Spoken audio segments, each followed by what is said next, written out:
Today we are going to talk about 5-star quarterback recruit DJ Uiagalelei, and all that's coming up after the bump. What do you mean you don't subscribe to my son's YouTube channel? Mama, no! Just snap the damn ball, RJ. What's up, kid folk? It's RJ Young. I am not on a step mill. Consider hitting the like and subscribe button because I upload a video every single day. It's always OU related, college football related, sports related. We have a good time, and today we are going to talk about 5-star quarterback 2020, 6'4", 240-pound DJ Uiagalelei. Yes, that is how you pronounce his name. Shout out to 24/7 recruiting reporter Greg Biggins, who put me on game with the pronunciation of DJ Uiagalelei's last name. You can tell that I didn't want to butcher it because I practice. And yes, it matters because, yeah, I've been known to butcher a name or two. I've been known to troll a name or two. But in this particular instance, I really wanted to get this dude's name right. And because on YouTube, at least, there isn't really a good pronunciation guide. And I was hoping to try to do that with this video. DJ Uiagalelei, right? Which is really just not exactly how you would think that it was spelled, or how you think that it would be pronounced if you saw it spelled. So you can be forgiven. But now you know the man's name is DJ Uiagalelei. That's a W at the beginning, not a U sound.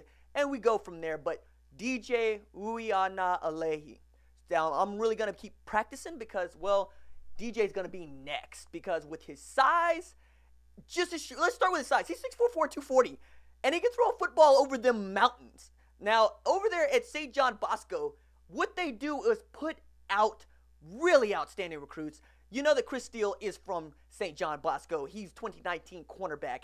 But the thing about him is that he trimmed his list of suitors to 7 schools. One includes a JUCO. And they are Alabama, Clemson, Georgia, Oklahoma, Oregon, LSU, and Mt, which is a local junior college where 2 of his uncles coached at. So, as you can see, family ties matter in the recruiting game, and they've always mattered in the recruiting game. That's why folks believe that they should have a leg up on anybody who's a legacy, right? If you went to school there or you had family to go to school there, you would think that that would help out tremendously. Maybe that helps Oklahoma with Jaden Hazelwood, who reportedly assigned his national letter of intent, and if you check the crystal balls, says OU. So at this point, it seems like Oklahoma. So at this point, it feels like Oklahoma's the place, but we don't know for sure. We still have to wait and see. January 5th, that's when he's announcing at the All-America Bowl. Now, if you follow the handicapping of the race, and I do because I work at 24/7 Sports, and there are guys that are plugged in and there are guys that not, and Greg Biggins is plugged in, and he just wrote a story basically saying that if you asked him today, the leaders in the clubhouse are Clemson and Oregon. Clemson,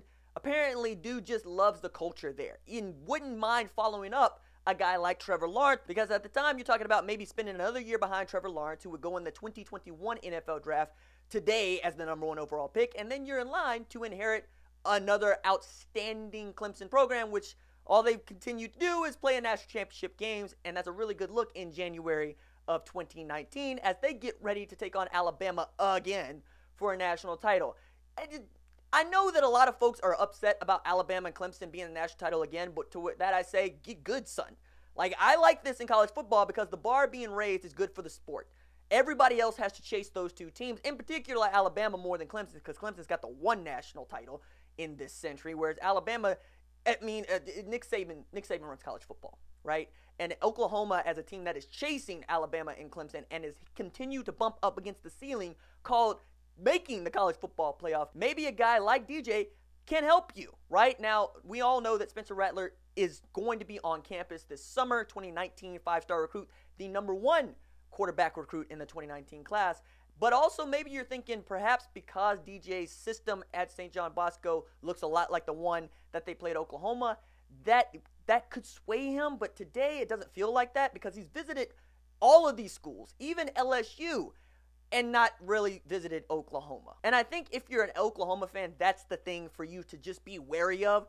The dude hasn't stepped foot on campus, and yet all of the other schools in his top 7, he basically has made a trip there, right? Now, he went to Georgia, Alabama, and Clemson the same weekend, but he still went, right? And we all know that he's been up to Oregon, and we know that Mt. is going to stay in the race for a while. And perhaps the thing about Oregon that helps the most is they just signed the #1 recruit in the entire country in Kayvon Thibodeau, who plays defense. And you're seeing what they were able to do with Justin Herbert, who was not highly recruited by anybody. Matter of fact, Terry Wilson was signed in that same 2016 class with this dude, Justin Herbert. So you know that perhaps Mario Cristobal and his staff can turn him into an NFL prospect. And when you're rated this highly, and DJ is the number 7 overall recruit in the country for 2020, you're going to want to go where they're going to put you into the league sooner rather than later. And with this guy's potential, with his absolute ability being 6'4", 240, you don't want anybody to waste that. You want to be able to play right away if you can, and you want to go to a program that has a pedigree for winning, and Oregon is building toward that. Clemson is already there. We all know what Alabama and Georgia are capable of. Oklahoma still has something to prove, but the thing that you have at your disposal is Lincoln Riley.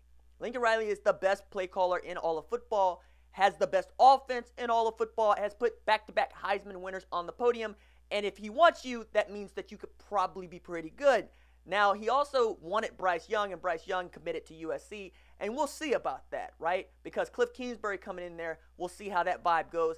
Lots of things can change in 2020, or for the 2020 class, I should say. But we basically got a year of this until we get back around to early signing period in 2019, to where you would hope between now and then Oklahoma has a 2020 quarterback that will help to lead the charge for the rest of the 2020 class, because nothing like signing a top recruit at quarterback to help convince other folks to join you. I think getting Spencer Rattler had a lot to do with signing guys like Theo Weiss, like Trajan Bridges, and being able to say, this guy's going to be here with you while you play.